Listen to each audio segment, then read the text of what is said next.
All right, so welcome everybody. My name is Amy Vanderplug. I am the Director of Sales for Porter Hills Village and Cook Valley Estates. And we are so glad that so many of you were interested in this topic of moving and downsizing.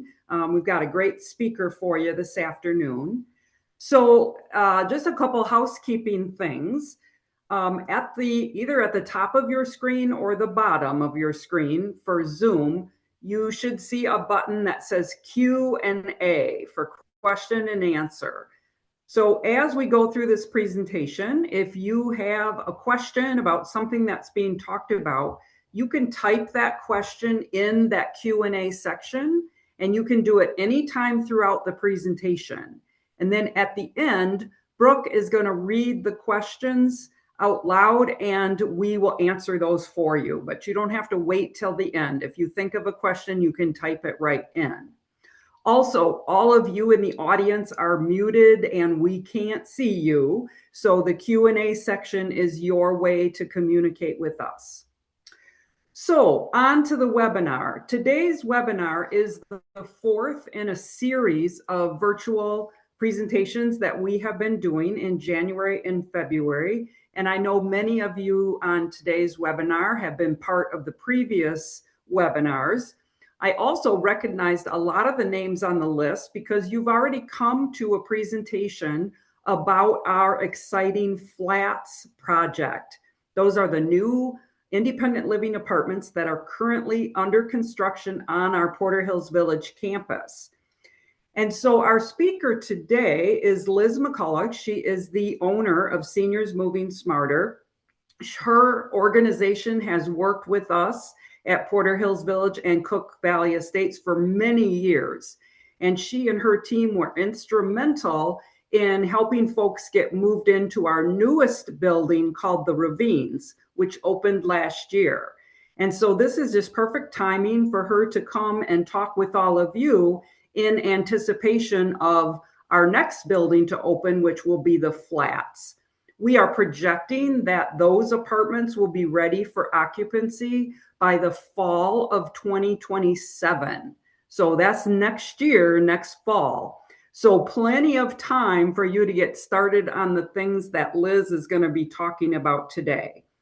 So she is doing the whole presentation. I'm not going to be really talking about the flats at all. As I said, I think a lot of you on this call have already engaged with us with regard to the flats, but I will just put out there that we have more events that we are doing in March and also in April with regard to the flats. So you can always, if you get invitation for that, you can always take part in those presentations, and then you can come and see us too with an appointment.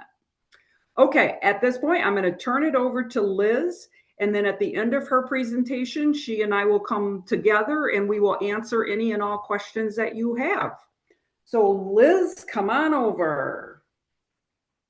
Thank you very much, Amy, and hello, everybody. It seems a little strange that I can't see anybody, but you can see me, so that's good, and I believe you can see my presentation. So I'm the owner of Seniors Moving Smarter, and as you can see on your screen, I have been doing this for 20 years. This year marks the 20th, and we are all about making things easier for you and being a resource in anything related to moving. So, and the first thing I want to impart to you is that it's definitely all about the prep. So while I heard that the projected opening is fall of 2027, I will say to you that is around the corner. And so now is the time to start getting busy on all these things. So today we're going to basically take you through our process from where do we start, what's the very first step, to all the things that should happen from now until you are ready for your move. So we start with a consult, and that consult is different for every client. We get asked all the time, what will we talk about? Well, that's mostly going to be driven by what you are thinking about and what your personal concerns are. We'll do a complete and thorough walkthrough of your home. We'll be looking for trouble areas. We'll be listening to you. What kinds of things can we help with? And so basically, we're just making an assessment of your needs and where your pain points are. We say that a typical meeting is about 45 to 60 minutes.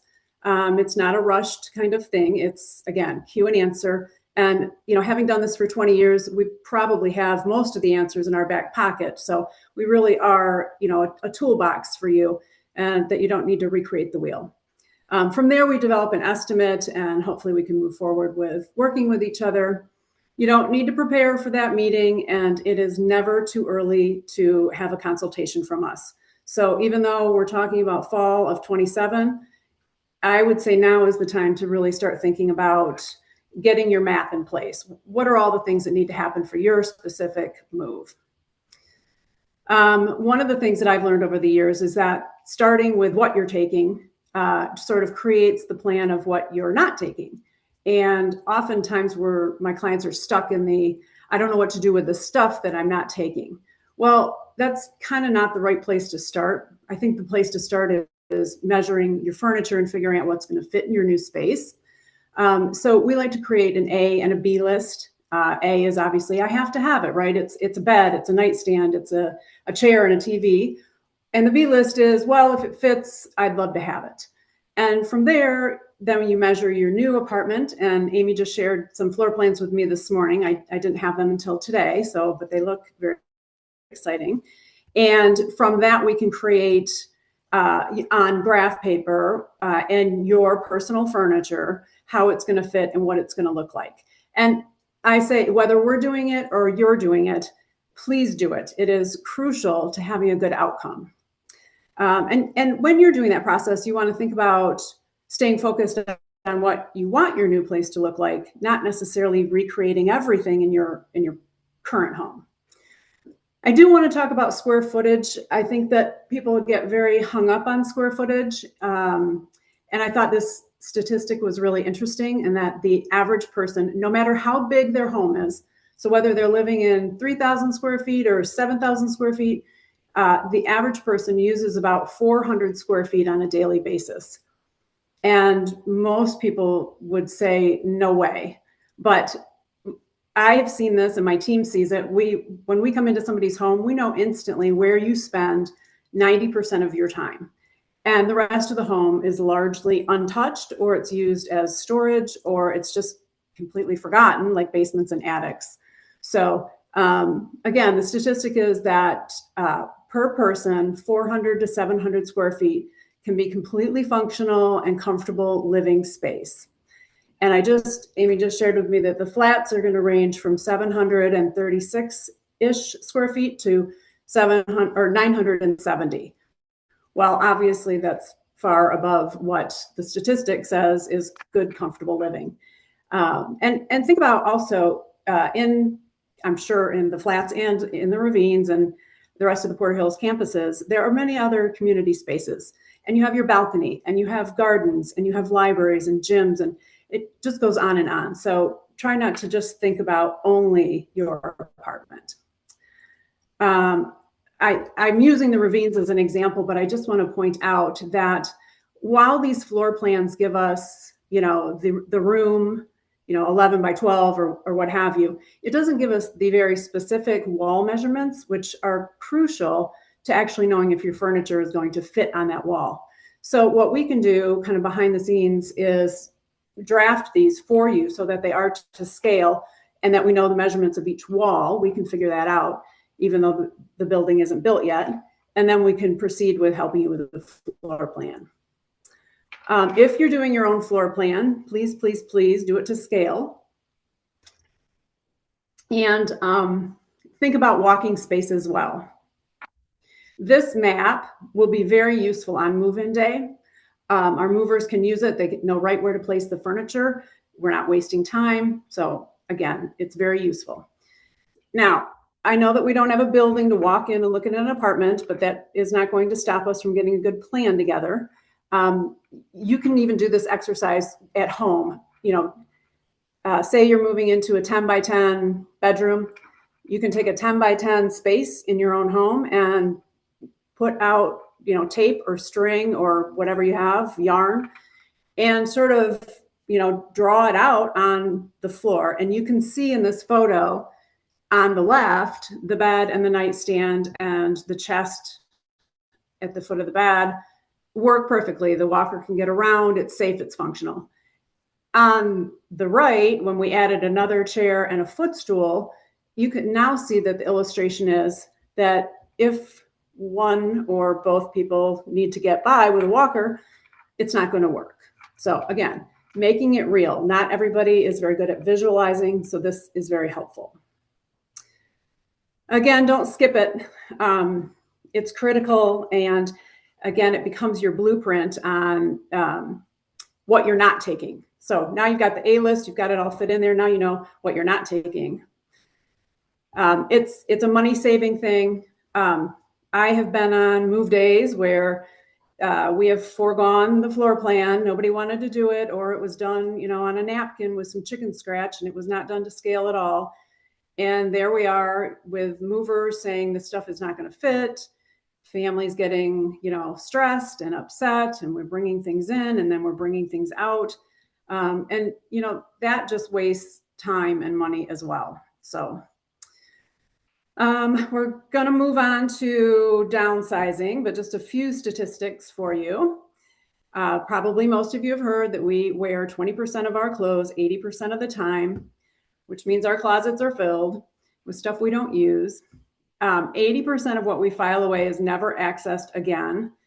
That's all the paperwork, receipts, magazines, just things that you think you're going to refer to. Maybe it's a recipe in a magazine and it's never touched again.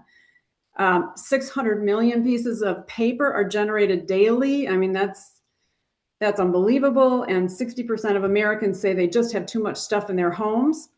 And when I give this presentation and I have people live in the audience, most of them are all shaking their heads yes. So I imagine you guys are out there doing the same thing. There's lots of areas to declutter, and some of these you could tackle when we're done talking today. They shouldn't be overwhelming, and some of them are very easy. And I just listed a few here, but kitchen glassware, cookbooks. I know you're going to have your favorites, but I don't know that we need 50 of them. Or, I have cookbooks at home that I haven't opened in a long time, and it's like, why am I hanging on to them? Kitchen gadgets. Think about how you can multi-purpose things. Mixing bowls. I mean, we go into homes and we see 50 mixing bowls, and maybe we only need 3 or 4. Tupperware is the same way. There's pitchers and jugs and vases, coffee mugs. I mean, one of my husband's favorite clients and stories was a couple, and she wanted to take a 4-cup coffee maker. That was going to be enough. She and her husband didn't drink more than 2 cups of coffee every morning. That was plenty. However, when it came down to the coffee mugs, we actually moved 34 of them. And we laughed hysterically because there was no way you could use 34 of them. And plus there wasn't enough space to put them away. So again, if you're not using it, it's in the way back of your cabinet, think about purging it. Magazines, newspapers, books. Obviously the library takes books. That's an easy thing to get rid of. Makeup, hair accessories, toiletries. I mean, I don't think there's a woman out there that doesn't have a lipstick in her drawer that she didn't like the color, but she feels guilty about throwing it away. We've all done it, but now's the time to get rid of that stuff that you just truly do not use and will never use. Photos, family photos. Some of them are stacked in shoeboxes and some of them are neat in photo albums. But combining those and thinking about the fact that your children may already have all those duplicates of those photos.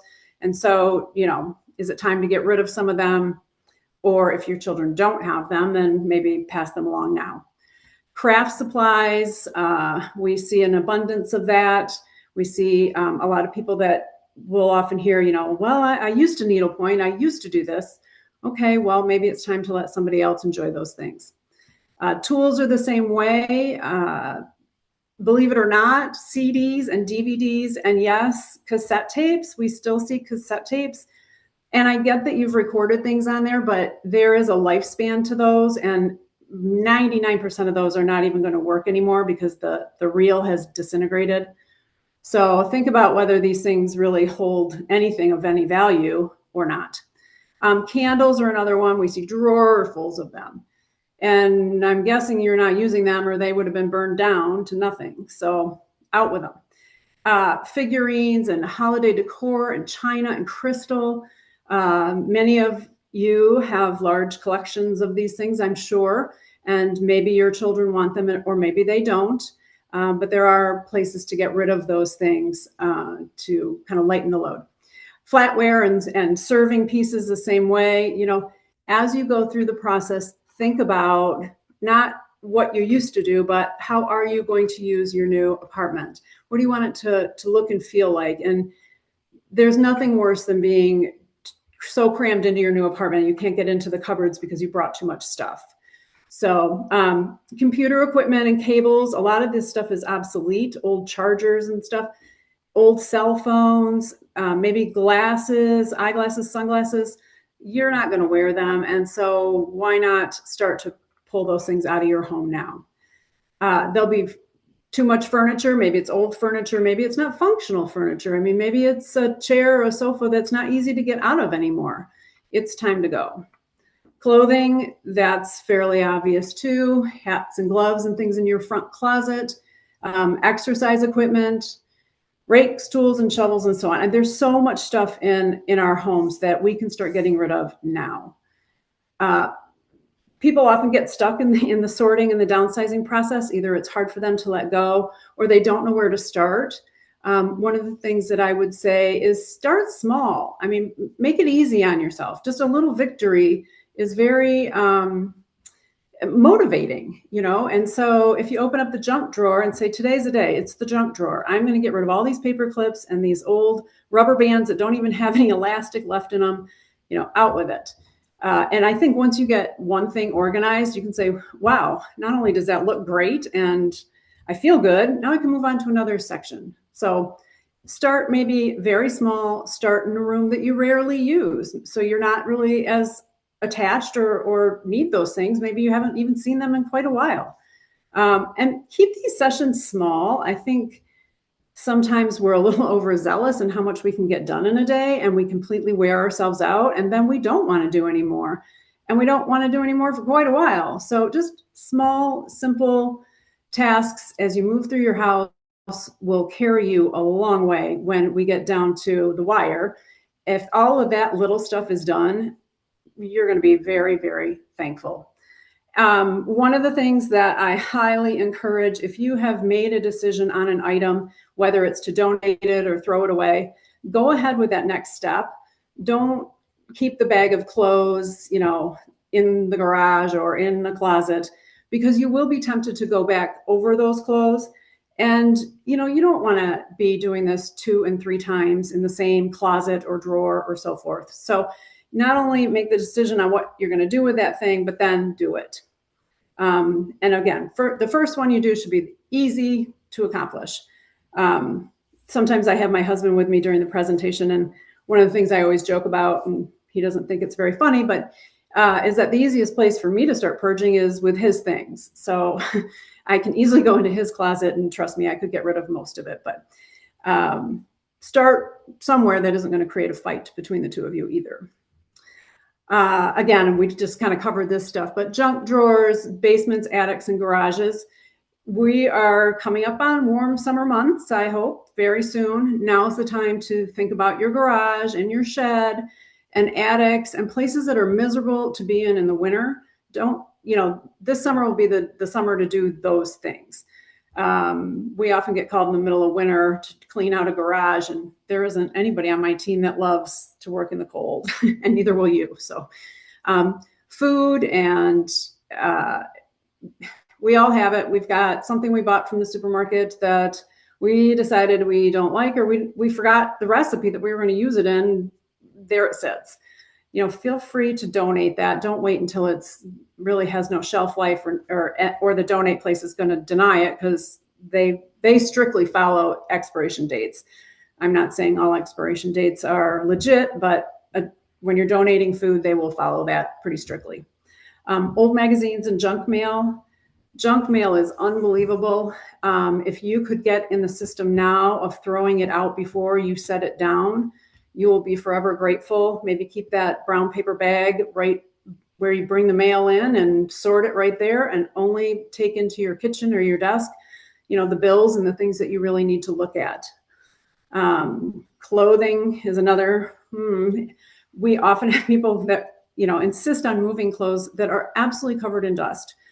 And there's no way you have worn it in a long time for the dust to get that thick. So be honest with yourself. Again, I'm guilty too. I have kept things in my closet that either I thought I looked great in at one time, I'd wear it again if I lost weight, if I did this or if I did that. The reality is, no, I won't, and it's time to go. Broken items should be fairly obvious, but they're not always obvious. I have had clients that have asked us to pack up broken Waterford crystal, wine glasses that are snapped at the stem. There's no value in those, and so I would highly recommend throwing that stuff away. And anything outdated or obsolete, and this does apply to furniture as well. Desks are something that is really obsolete. Large bookcases, those huge entertainment centers. I mean, with technology, we just don't live like that anymore. So paperwork, decide if it really needs to be kept or not. I know my father was guilty of this, and my mother, when they made a move about 5 years ago, she was still throwing out like the very first home, that they bought 55 years ago. My father had kept all the paperwork, and they hadn't lived in that home in, many, many moves ago. So think about whether you really need it or not. And most of the stuff that you guys are saving, your taxes and all that, the documentation, the supportive documentation does not need to be kept more than 3 years. And the tax return itself, 7, maybe 10 if you ran a business. But, like I said to my mom, really at 85, who's coming for you? It's time to get rid of this stuff. Act on it, file it, toss it, recycle it, do whatever, but get it out. Get yourself down to a small file box, maybe a 2-drawer file cabinet, but that should be plenty for most people to function. Challenge yourself to touch or read it only once. This is the same thing as putting the clothes in the garbage bag for donate and then never getting it out of the house. If you do the same thing with your paperwork, you're going to have to go back and reread it all, which is extremely time consuming. And of course, there's nothing worse than the miscellaneous file. And if it doesn't have a category, it probably really doesn't need to be kept. I guess another thing I would impart to you is that not everything needs to be read in its entirety. Kind of commit to making a decision once maybe it fits in a certain category that you no longer need that category, but you don't have to read it in its entirety.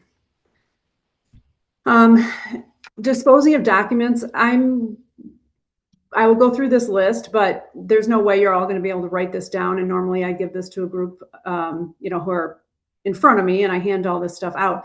You are welcome to call my office or email me, and I can get all these ideas to you.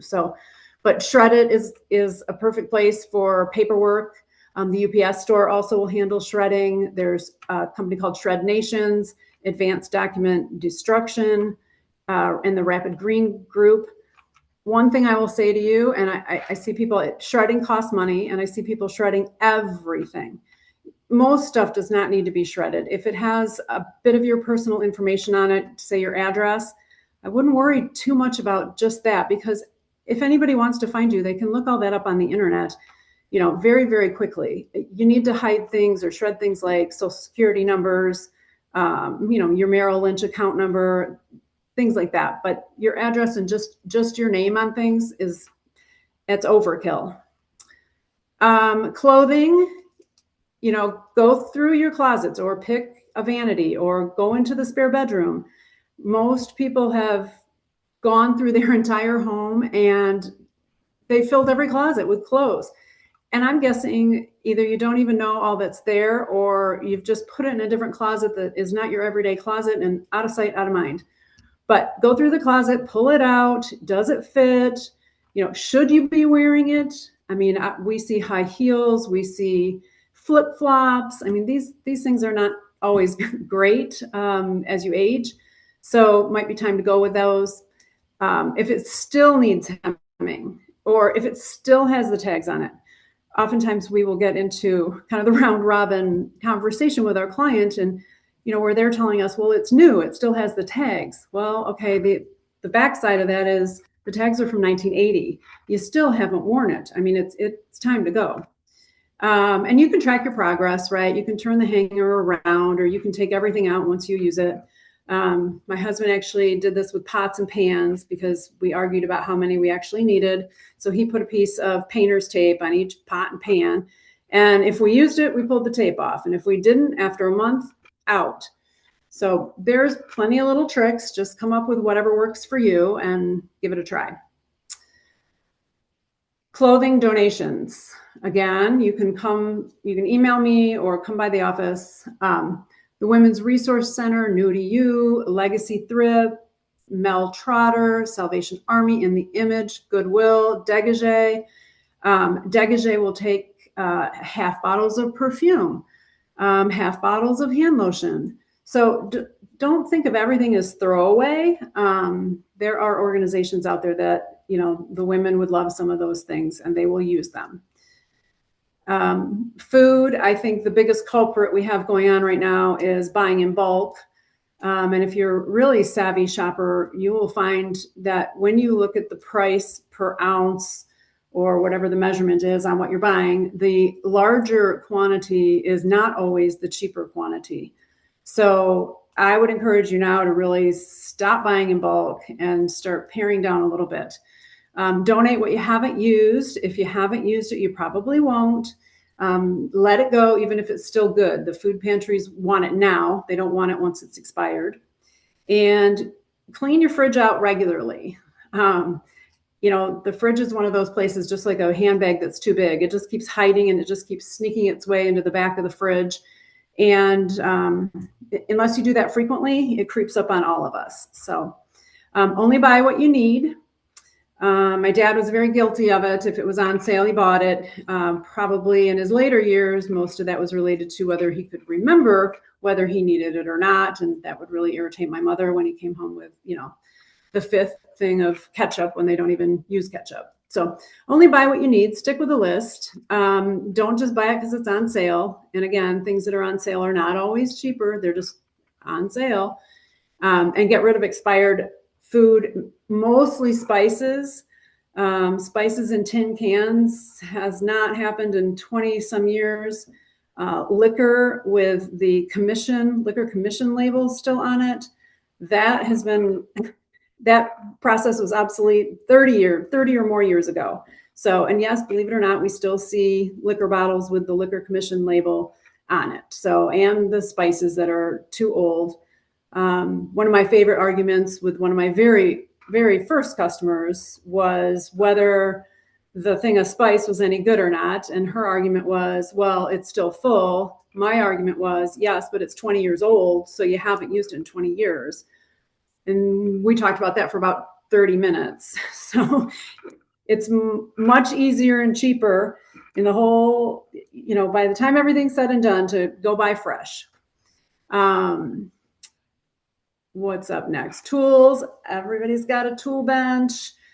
If it looks like this, now's the time to start digging through it. Only keep what you'll need in the future. I try to remind everybody that you're moving into a beautiful community. It's brand new. A lot of the things that you have on your tool bench, you will not need. You might want to have a small tool, box for your apartment, just in case you want to hang something small on the wall. But the major fix-its, the drains and Drano and all of that kind of stuff, you're not going to need. You're going to have a maintenance department that will come down and handle that for you right away. And don't keep it just because it's good. If it's good, let's get it in the hands of someone who actually will use it. And lots of this stuff can be donated. Again, places to donate recycling and electronics. So Best Buy, Mel Trotter, Salvation Army, the other Mel Trotter, and you might write this down because I don't think I have this in writing, will take used exercise equipment. And that's been a hard place to find somebody to take any of that. Most of the donation sites will not. Staples will take some of your unwanted electronics and batteries. The Kent County Recycling and Goodwill will take some of that stuff. Here's a picture of holiday decor, but this kind of applies to seasonal decor, arts and crafts, and sewing, and I don't know, any kind of hobby you can think of. Chances are a lot of you don't do those hobbies anymore or won't do them. So get rid of it. It's time for someone else to enjoy it. The other thing I like to remind people of when I look at this holiday, and this is a lot of holiday stuff, I'm guessing that most of this stuff, they got sort of tired of last year's decor and wanted something fresh and new, maybe a new wreath or something, but they didn't get rid of the old stuff. So really ask yourself, if you're wanting new, that's great, that's fine. Just donate your old stuff so that you don't end up with this piling of stuff that you don't like the old stuff anymore. Where do we get rid of fabrics and craft supplies? There's a place in town called Sew for Service. New to You will take some of this stuff. Goodwill, not everybody likes Goodwill, but Goodwill has become really a recycling center.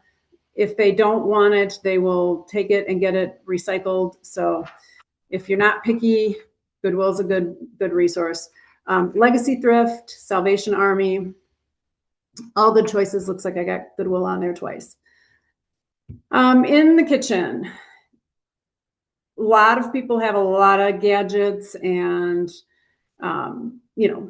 wooden sticks and spatulas and knives. And, some of you have them in crock pots and some of you have them in drawers and some of you have multiple drawers. And it's really hard to know how much you have. So I recommend taking everything out, clear a counter space, take everything out, start grouping it like with like, and then really look, do I use all these spatulas? How many do I really need? How many do I really own? And start making decisions like that. And the chances are you're going to keep the ones you use and the best of the best, and then get rid of the rest.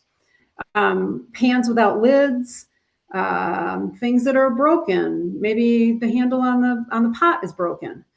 So maybe the hot pads and gloves that you use, are burned through. I don't know, but be realistic. And, if you're not using that stuff today, you're not going to need it from now until move day. So there's no better time to get started. Bathrooms are the same way. Medicines, I think the best thing to do is to call the pharmacy if you're not sure how to get rid of it.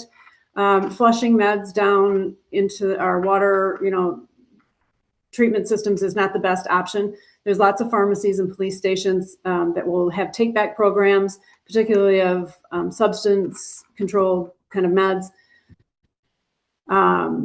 You can see in these pictures, if you get organized in your bathrooms now of things that you do need and use, this will make it so much easier and faster to pack that and move it than to have just a jumbled mess that needs to be sorted out on pack day. Under your bathroom sink, we often see tons of used toothbrushes, way too many. I mean, I understand keeping one or two if you need to, a detailed cleaning of something, but not tens and 20s. Colognes and perfumes that you no longer like or don't wear anymore because your tastes have changed. Hotel soaps, we often find bags and bags and bags of hotel soaps. They haven't been used because they're really not all that convenient to keep opening up a little bit of soap. So try to get real and try to get it out of there. Household chemicals are the same way. A lot of them are hazardous, but not everything. And Safe Chem is here in town, and the Kent County Recycling for hazardous waste. You do need an appointment, but now's a great time to get going on that stuff. Paint cans that you might have in your house. If your paint colors are dated or the can of paint is really old, it's not useful. The only thing that might be useful is the color if you really think the next homeowner is going to match the color. So most of that I would pop the lid open now, let it air dry out. There's no point in spending money on kitty litter or the chemicals out there that can harden it for you. Just pop the lid open now, and by the time you need to get rid of it next summer, it'll all be nicely dried out and ready to go. One of the questions I often get asked of what do you do with family photos? Excuse me. Obviously, nobody else's family outside of your own family would want them, but there are services in town that will digitize your collections, including videos, and make them in a nice compact sort of CD or however you prefer it. But that's a good option. It's not a free option, but it's a good option.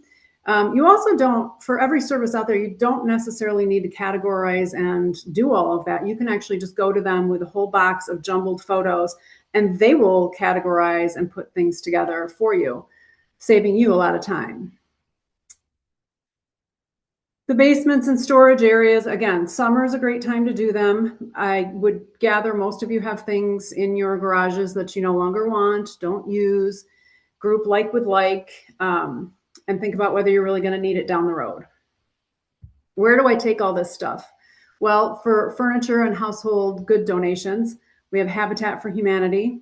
We have community rebuilders, which support homeless veterans. So, and one nice thing about them is they will take used mattresses and box springs. They have to be in good, order.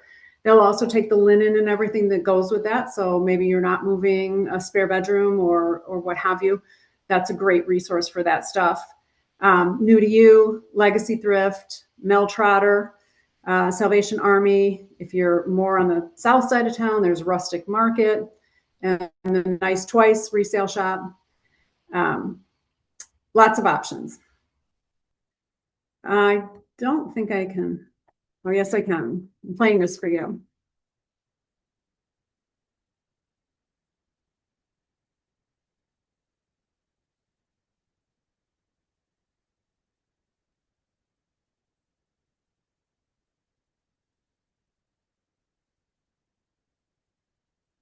The reason I show that is I was pretty dumbfounded when I saw it. So we do take things to the dump for our clients that, it's time to throw it away, and they have a lot of it, and we'll come and do a pickup and take it to the transfer station. So one day I decided I wanted to ride along, and that's what I saw. And then I was told that happens all day long, 5 days a week in several transfer stations around town. And we're just one city. I mean, you can just fathom for a second the amount of trash that we are generating. But that crane that's taking all that, that's just people that pull up in their cars and they throw it into this huge warehouse. And then this crane loads it into that semi kind of open truck there, and they haul it out to the big dump. It's unbelievable. So most of the stuff that I just went through, everything that's in your house, it can be donated. And if you have time, it's an easy process. If you get down to the wire and your move is coming up, you're probably more in this frame of mind, which I will remind people too, this is what's going on every day around the world. And so, if you're somebody who wants to recycle everything and make sure it gets into hands that can use it, start now. If you're somebody that recognizes that maybe you can't save the world in this downsizing process that you're in, or the amount of stuff you have to get rid of, don't feel guilty about it. Now is not the time. Just think about getting yourself ready for your move, because this is what happens every day, and you're not going to stop it in your one little effort. Not that we all can't make a difference, but there are other organizations, and I do like to remind people that this changes all the time. There are new donation places and charities that pop up every day. So my lists are by no means all inclusive or extensive. They're just maybe some of the ones that I have found easier to work with. So there are places to recycle all of that stuff. Churches are very useful in this. They often hold, yearly or semi, or quarterly big craft sales or garage sales or whatever, but lots of options out there. So start looking now, and maybe make yourself a little, book and say, oh, when I'm ready, I'm going to need, this X, Y, and Z church has a sale on this month, or what have you. One of the things that I think you can start thinking about now is how do you get your home ready for the real estate market? And my husband was a realtor for many years, long ago. And, people would say, oh, I don't think my house will sell. I don't think this, or I don't think that. Well, his answer was, of course it won't sell until you put the for sale sign out front. So, don't overthink the real estate market. We are in a housing crunch right now. There is not enough housing, and things are still selling very quickly. So we can help you get your house ready for the market. We can come in, we can remove excess furniture if maybe you have too much in a room. We can help declutter, or we can come in and we can give you the list of everything that needs to be done and sort of hand it over to you to accomplish it. But now's a good time to start thinking about that as well. If you do find yourself going through that and it's something that it's in the way to selling your home, but yet you're not going to get rid of it, you want to use it here at the flats, we offer storage, and we can store, one or two things like an area rug, or we have entire homes stored with us.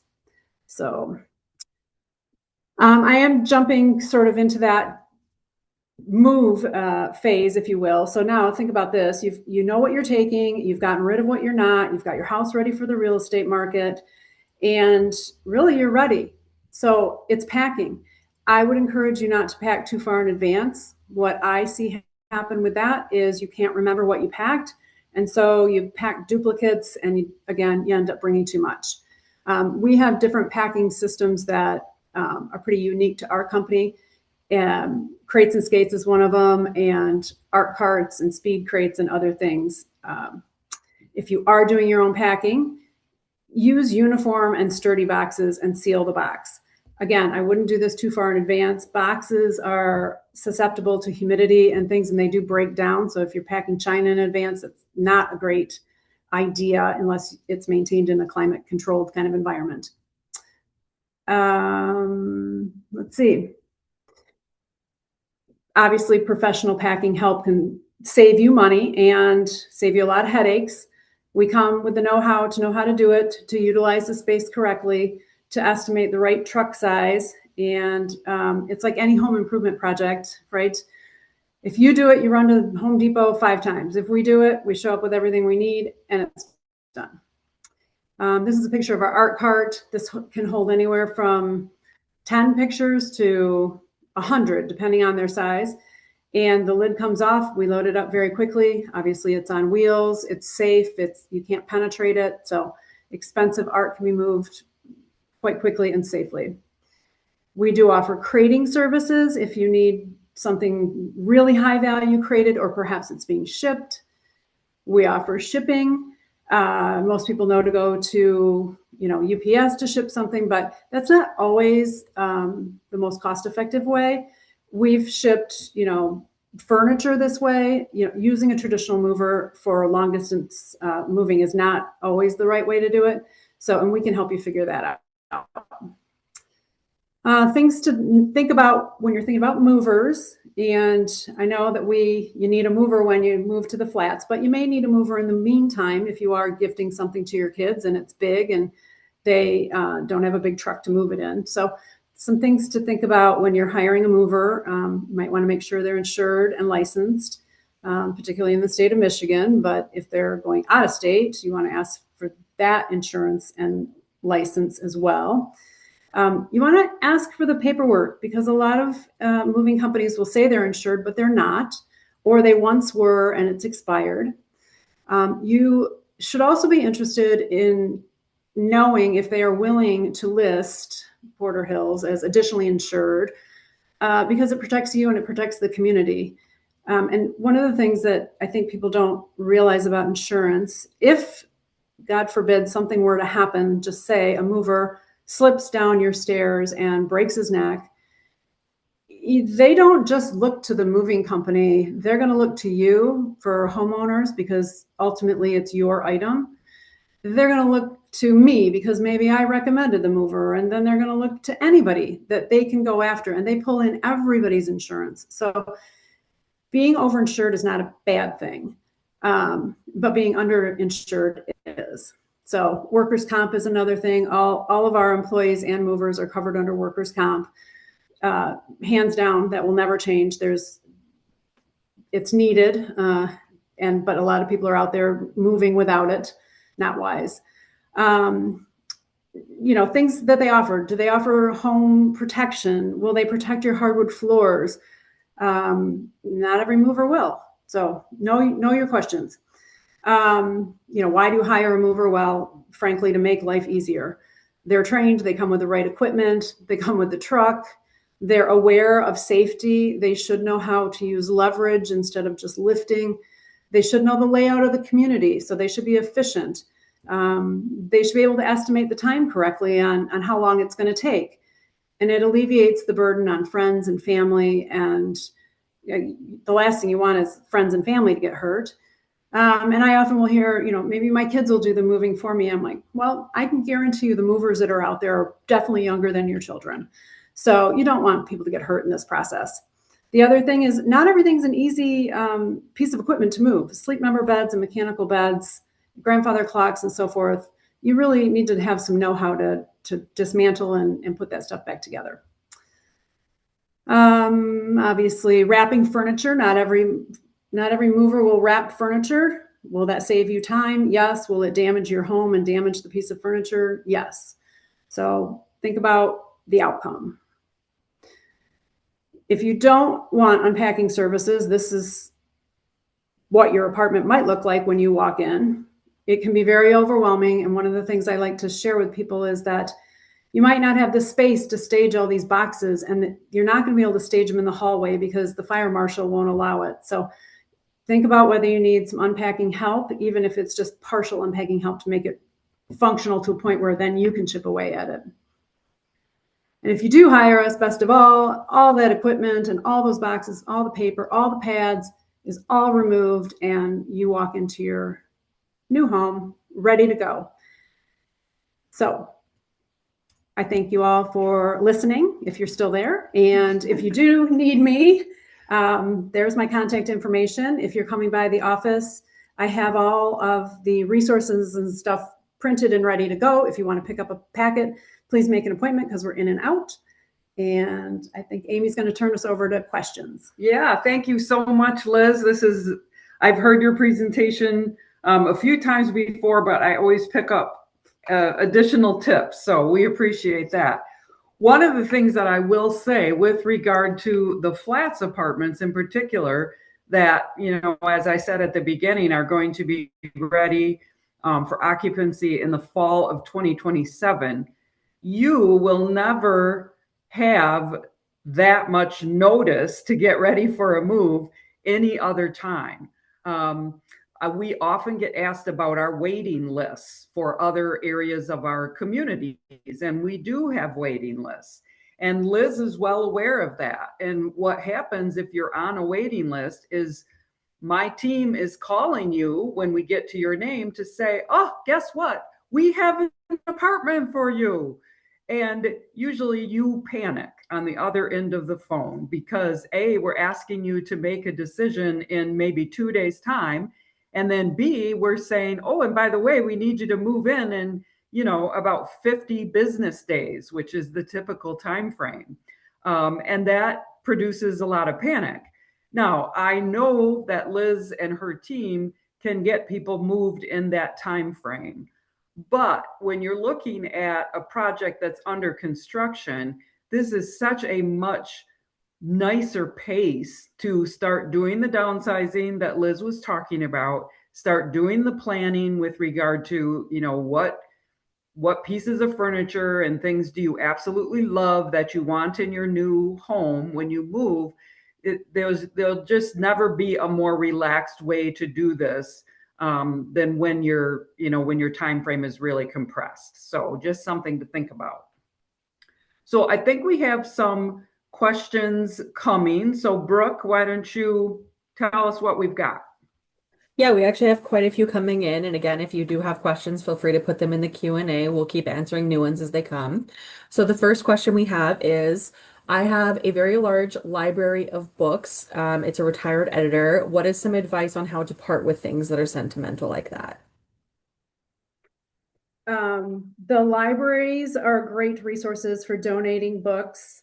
I do have a couple contacts who actually buy collections of books, and it depends on the books. So obviously first editions or things that have been signed or things that have historical value might be treated a little different than a Harlequin romance. So that might be a question that you call me and ask me specifically with your whatever your collection is. But the library is just a great resource if you're just dropping off everyday books. Great. So another one, the last time I moved, I used a packing service. It's been a few years and I am still struggling to find a couple of things. How are ways you can avoid this? I think one of the key things, and we hear this a lot, like, oh, you can't pack my kitchen or unpack my kitchen. I won't know where anything is. Well, we work with, we'll work closely with the Ravines and we can take photos of your cabinets and things, and we can have you on a piece of paper. We don't even have to physically go into the room. We can have you label where you want the things, placed. So maybe you say you want plates on this shelf and bowls here and, whatever your specific things are. So having a plan, again, everything is easier if we plan it out. Great. Someone asked, do you recommend estate sales? I do, and they're all different. They have different requirements, and certain people specialize in certain things. There's people that specialize in guns, and there's people that specialize in, farm equipment. And so, again, that's a very specific question that's more of a phone call unless I know exactly what you need the recommendation on. I just want to piggyback on that and maybe ask you a follow-up question, Liz. Something that I have heard is that usually one household does not have enough stuff for an entire estate sale. Is that what you have found? I think that can be very accurate, Amy. I think when estate sales first started, really the service was, someone passed away and then maybe they didn't have children or the children were out of the country and the entire house needed to be liquidated. And that's when the estate sale service came in. Now you're really talking about, you're probably going to bring the best of the best that you own. Maybe your children are going to take that second tier of what's still really good and valuable. And by the time you've picked through everything in the house, do you have enough stuff that has enough value to warrant an estate sale? Because, any company needs to weigh in how much labor they have in getting ready for that sale, pricing everything, manning the sale, and then dealing with all the stuff that doesn't sell. So yeah, that's a great question. Some people do have enough stuff for an estate sale, but I would say that 95% of my clients do not. But that doesn't mean we don't have other avenues to get rid of the things that they need to sell. Wonderful. Last question we have so far. Do you serve customers from other states who are planning on moving to Grand Rapids? Yeah, that's a great question. Yes, we do. We go all over the country. If you're coming to Grand Rapids or leaving Grand Rapids, we're a great resource. If you're going from New York to California, I'm not your gal. But yes, we do moves all over the country. Wonderful. That looks like that's all the questions we have for now. So if you guys have any closing remarks, we can close out today. Yeah, so I will just say, as I said at the beginning, Liz and her team from Seniors Moving Smarter has moved in many, many, many of our residents on both of our campuses, Porter Hills Village and Cook Valley Estates. And one thing that always amazes me is if I go to see that new resident, say the next day after the move, I can always tell which residents use Seniors Moving Smarter, because when the resident opens the door to their apartment to let me in, the first thing that I see is that the resident looks relaxed and well slept and happy. And then I look around the apartment and it looks like they have lived there for several years. And sometimes I go knock on a new resident's door, and they use their own family, or they just hired, Joe Blow movers, and they open the door, and that is not the scene that I see. I see an apartment full of boxes and a resident that is completely stressed out and harried because everything is still in boxes. And to me, that just seems like a, a huge, difference in the move experience. I mean, let's face it, moving is not fun. None of us want to do it or look forward to doing it. So if there's a service like Seniors Moving Smarter that can make that transition easier, then I say, that's the best way to go. And we do see that makes a difference for our new residents as they move in. So this is the end of our virtual series. We want to thank all of you who joined us for 2, 3, or all 4 of these sessions. As I mentioned, we continue to do the flats presentations in March and April. We are still adding names to our priority list. So those of you who haven't joined yet, if the flats is something that you are at all interested in, we encourage you to join that list. It's $1,000 completely refundable deposit. And what that will allow you a chance to do this summer is actually pick out an apartment. And so, there are 57 apartments, and we're anxious to start that process to let people pick out their floor plan that they want. And then I just wanted to say thank you to Liz. She's always a great partner with us and presenter, and we certainly appreciate your time.